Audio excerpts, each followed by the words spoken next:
উত্তরবঙ্গের শান্ত শহর কোচবিহার। সেখানকার রাজবাড়ি তার ঐতিহ্য ইতিহাসের জন্য বিখ্যাত। এই জায়গায় মাঝেই লুকিয়ে আছে এক গভীর আধ্যাত্মিক শক্তির কেন্দ্র, সিদ্ধেশ্বরী কালীবাড়ি। স্থানীয় মানুষের বিশ্বাস, এখানে মা কালী শুধু পূজিত নন, তিনি জাগ্রত। বহু মানুষ দাবি করেন মানত করলে মা সিদ্ধেশ্বরী তাদের ইচ্ছা পূরণ করেন। কিন্তু এই মন্দিরের ইতিহাস কত পুরানো, কেন এই মন্দির এত গুরুত্বপূর্ণ, আর কিভাবে এই কোচবিহারের মানুষ জীবনের অংশ হয়ে উঠল, আজ আমরা জানব সম্পূর্ণ সত্য ইতিহাস। সিদ্ধেশ্বরী কালীবাড়ির ইতিহাস জড়িয়ে আছে কোচবিহারের রাজ পরিবার ও কোচ রাজবংশের সময়ের সঙ্গে।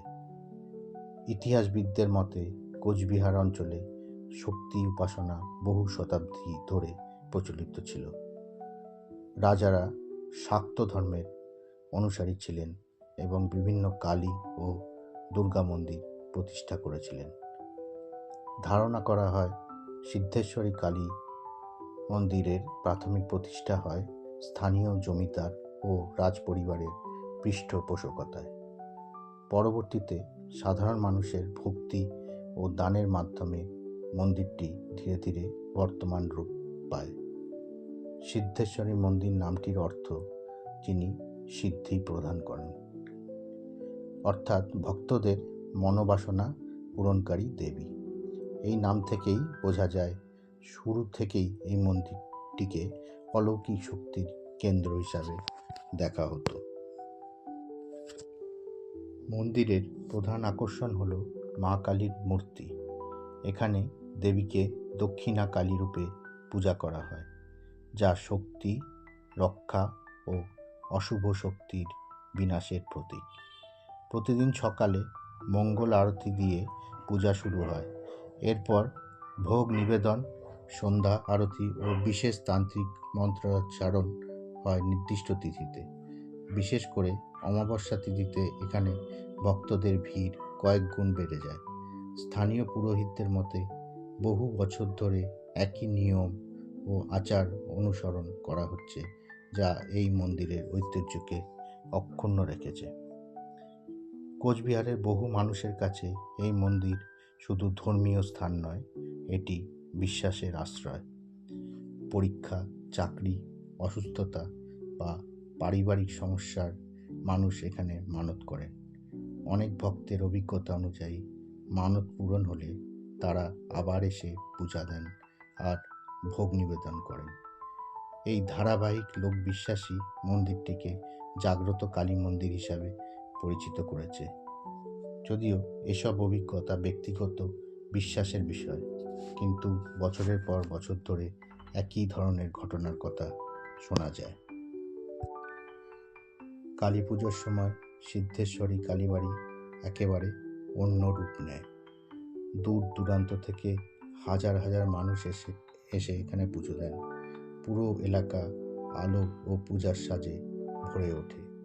অমাবস্যা, দীপান্বিতা কালী পুজো এবং বিশেষ শক্তি তিথিতে সারা রাত পূজা চলে।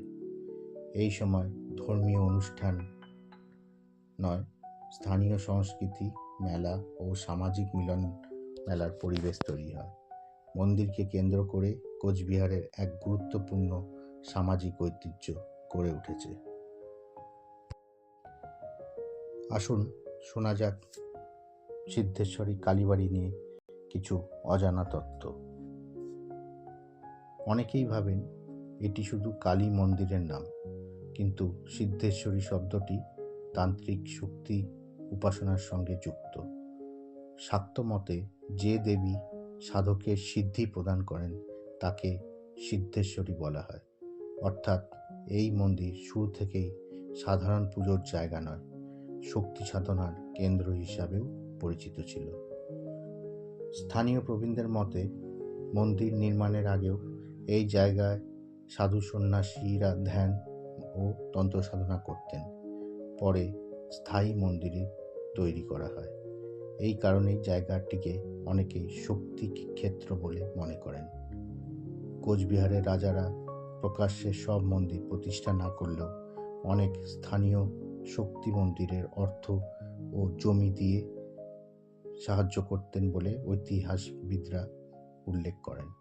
সিদ্ধেশ্বরী কালীবাড়িও সেই ধারার অন্তর্ভুক্ত বলে স্থানীয় ধারণা রয়েছে। অন্যান্য দিনের তুলনায় অমাবস্যায় এখানে ভিড় বেশি হয়, কারণ শাক্ত মতে এই রাতকে শক্তি উপাসনার সবচেয়ে শক্তিশালী সময় ধরা হয়। অনেক ভক্ত শুধু অমাবস্যাতেই মানত পূরণ করতে আসেন। এখানে একটি আলাদা বিষয় দেখা যায়, অনেক ভক্ত মানত পূরণ হলেও বড় আয়োজন না করে চুপচাপ এসে প্রদীপ জ্বালিয়ে চলে যান। এটি স্থানীয়ভাবে বহু দিনের প্রচলিত রীতি। প্রজন্ম বদলালেও পূজার মূল নিয়ম বহু বছর ধরে একইভাবে চলছে। পুরোহিত পরিবারগুলো ধারাবাহিকভাবে এই রীতি বজায় রেখেছেন, যা উত্তরবঙ্গের পুরনো মন্দিরগুলোর একটি বিশেষ বৈশিষ্ট্য। দীপান্বিতা কালী পূজার রাতে এখানে শুধু পূজা নয়, ভোর পর্যন্ত ভক্তদের উপস্থিতি থাকে। অনেকে বিশ্বাস করেন ওই রাতে মায়ের দর্শন বিশেষভাবে শুভ। কোচবিহারের বহু দোকানদার নতুন ব্যবসা শুরু করার আগে এখানে প্রথম প্রসাদ দেন। এটি লিখিত ইতিহাসে না থাকলেও বহু বছরের সামাজিক প্রথা।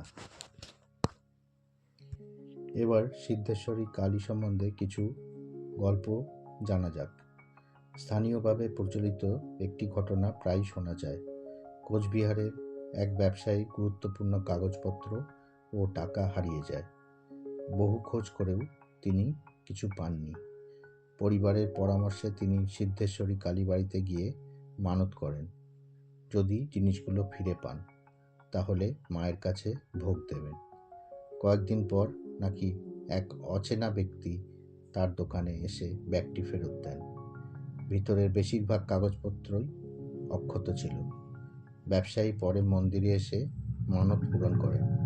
এই ধরনের অভিজ্ঞতার কথা স্থানীয় অনেকেই বলেন, তাই অনেক মানুষ সমস্যায় পড়লে প্রথমে এখানেই আসেন। ঘটনাটি কাকতালীয় হতে পারে, কিন্তু ভক্তদের কাছে এটি মায়ের আশীর্বাদ হিসেবেই ধরা হয়। অনেক ভক্তের অভিজ্ঞতা অনুযায়ী অমাবস্যার রাতে মন্দিরে এক আলাদা পরিবেশ তৈরি হয়। স্থানীয় কয়েকজন নিয়মিত দর্শনার্থী বলেন, গভীর রাতে আরতি চলাকালীন মন্দির প্রাঙ্গণে অস্বাভাবিক নীরবতা ও মানসিক শান্তি অনুভূত হয়, যদিও বাইরে তখনও ভিড় থাকে। কেউ কেউ দাবি করেন ব্যক্তিগত দুশ্চিন্তা নিয়ে এসে তারা মানসিকভাবে হালকা হয়ে ফিরেছেন।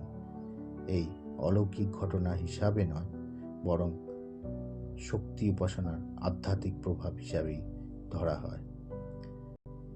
বিশ্বাসীরা বলেন, জায়গার শক্তি মানুষকে ভিতর থেকে শান্ত করে দেয়। সিদ্ধেশ্বরী কালীবাড়ির একটি কম জানা প্রথা আছে। অনেক মানুষ মানত করলে বড় প্রচার না করে ভোরবেলা চুপচাপ এসে প্রদীপ জ্বালিয়ে চলে যান। পুরোহিতদের মতে বহু বছর ধরে এই রীতি চলে আসছে। কিছু ভক্ত বিশ্বাস করেন নিজের প্রার্থনা ব্যক্তিগত রাখাই মায়ের প্রতি কৃতজ্ঞতার প্রকৃত প্রকাশ। এই কারণে ভোরবেলা প্রায়ই দেখা যায় কেউ না জানিয়ে এসে নিঃশব্দে পূজা দিয়ে চলে যাচ্ছেন। আজকের দিনে সিদ্ধেশ্বরী কালীবাড়ি শুধু একটি পুরানো মন্দির নয়, এটি কোচবিহারের পরিচয়ের অংশ। প্রতিদিন স্থানীয় মানুষ থেকে শুরু করে পর্যটকরাও এখানে আসেন। অনেকে রাজবাড়ি ঘুরতে এসে অবশ্যই এই মন্দিরটি দর্শন করেন। ধর্ম, ইতিহাস এবং লোকবিশ্বাস এই তিনের মিলনেই এই মন্দির আজও সমানভাবে জীবন্ত।